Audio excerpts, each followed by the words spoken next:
पहला फ़ायदा तहज्जुद की नमाज का क्या है। हुज़ूर अकरम सल्लल्लाहु अलैहि वसल्लम ने फरमाया कि आपस में सलाम का रिवाज डालो, खाना खिलाओ और सिला रहमी करो, और रात के वक्त यानी तहज्जुद के वक्त जब लोग सो रहे हों तो तुम नमाज पढ़ा करो, यानी तहज्जुद की नमाज अदा किया करो, तो तुम लोग सलामती के साथ जन्नत में दाखिल हो जाओगे। पहला बड़ा फ़ायदा कि तहज्जुद की नमाज पढ़ोगे, ऐसे वक्त में अल्लाह के सामने खड़े होगे जब सारे लोग सोए होते हैं, नींद में होते हैं। तुम लोग अपने बिस्तर को छोड़ोगे, नमाज की अदायगी करोगे, तो तुम लोग सलामती के साथ जन्नत में दाखिल हो जाओगे। और इस नमाज का दूसरा फ़ायदा फरमाया कि तुम रात के जागने को लाजिम पकड़ लो, यानी तहज्जुद की अदायगी करो, इसलिए कि ये तुमसे पहले सालिहीन नेक लोगों का तरीका रहा है। इससे बड़ा फ़ायदा क्या हो सकता है कि आदमी नेक लोगों में शामिल हो जाए, ऐसे लोगों में शामिल हो जाए जो अल्लाह को पसंद है, जिनसे अल्लाह मोहब्बत करता है, जिनकी दुआएं कबूल होती हैं। अगर हम में से भी कोई आदमी ये चाहता है कि हमारा नाम सालिहीन में नेक लोगों में शामिल हो जाए, तो उसे चाहिए कि तहज्जुद की नमाज को लाजिम पकड़े, और नहीं तो कभी कभी अदा कर लिया करें। आपका नाम नेक लोगों में शामिल हो जाएगा। और इस नमाज का तीसरा फ़ायदा फरमाया कि ये नमाज अल्लाह ताला के कुर्ब का ज़रिया है। जो इंसान तहज्जुद की पाबंदी करेगा और नहीं तो कम अज़ कम कभी कभी अदा करेगा, तो उससे अल्लाह ताला का कुर्ब मिलेगा, नज़दीकी मिलेगी। अल्लाह ताला का कुर्ब हासिल होने की क्या निशानियां हैं कि फिर इंसान की दुआएं कबूल होती हैं, इंसान के लिए नेकी के रास्ते पर चलना आसान होता है, इंसान हर वो काम करता है जिससे अल्लाह खुश हो। तो इसका तीसरा फ़ायदा ये है कि अल्लाह ताला का कुर्ब मिलता है। और तहज्जुद की नमाज का चौथा फ़ायदा ये है, फरमाया कि ये गुनाहों का कफ़ारा है। हमसे दिन और रात में कितने गुनाह होते हैं, हम अगर लिखने के लिए बैठ जाएं तो बेशुमार गुनाह होंगे।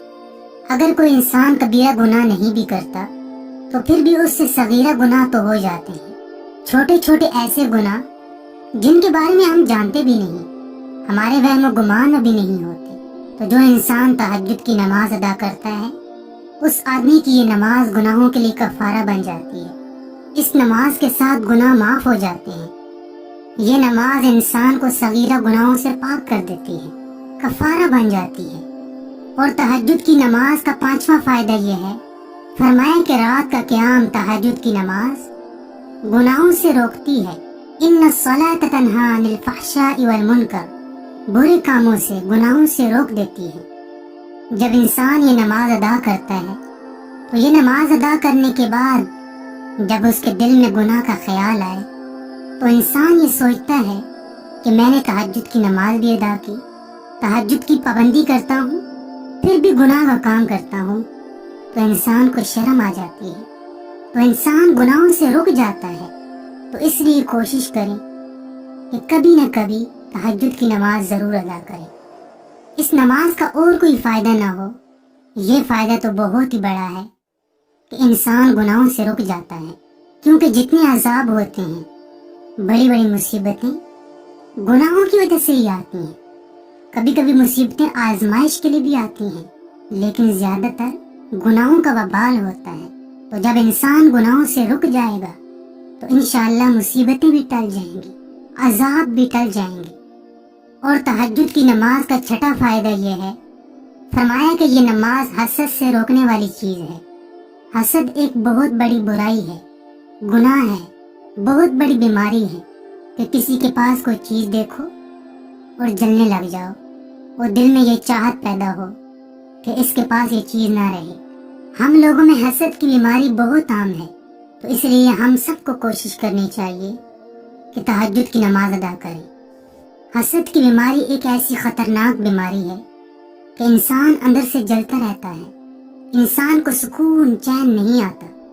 इंसान हर वक्त यही तमन्ना करता है कि दूसरे के पास जो नेमत है वो छिन जाए, वो ख़त्म हो जाए, या दूसरे बंदे को फुला नेमत ना मिले। अगर हम तहज्जुद की नमाज पढ़ेंगे, अगर रोज़ाना नहीं पढ़ सकते तो कभी कभार पढ़ेंगे, तो इंशाअल्लाह हमारे अंदर से हसद की बीमारी ख़त्म हो जाएगी, حسد کرنا ایک بہت بڑا گناہ ہے اور یہ تہجد کے ذریعے ختم ہو سکتی ہے. تو اس لیے میرے دوستوں اور میری بہنوں، اٹھیں، رات کو کوشش کریں، کبھی کبھی تہجد کی نماز ضرور پڑھیں. میں جانتا ہوں کہ یہ مشکل ہے. آپ سوچیں گے کہ آپ اٹھیں گے کیسے، اپنے بستر کو چھوڑنا مشکل ہے، لیکن اللہ کی یاد میں، اس کی محبت میں بس یہ سوچ کر اٹھیں کہ میں کتنا خوش نصیب ہوں کہ سارے لوگ سوئے ہوئے ہیں، اپنی نیند میں ہیں، اور اللہ تعالیٰ نے مجھے اپنے سامنے کھڑا کر لیا ہے. یہ سوچنے سے آپ کو موٹیویشن ملے گی، آپ کے جذبات ابھریں گے، آپ کے اندر جذبہ پیدا ہوگا، اللہ کی محبت جوش مارے گی. تو کوشش کریں اللہ کے سامنے کھڑے ہوں، ایسے وقت کھڑے ہوں جب ساری دنیا آرام کر رہی ہو.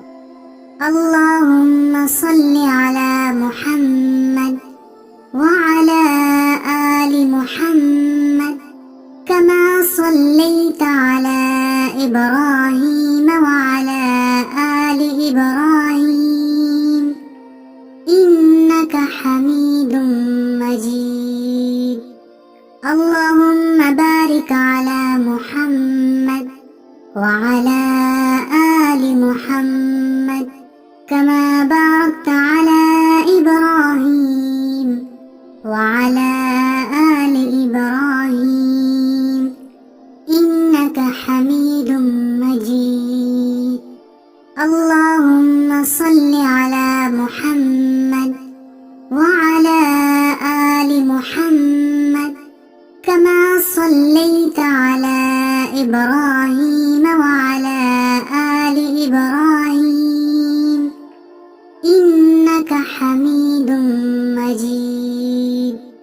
اللهم بارك على محمد وعلى آل محمد كما باركت على إبراهيم وعلى آل إبراهيم إنك حميد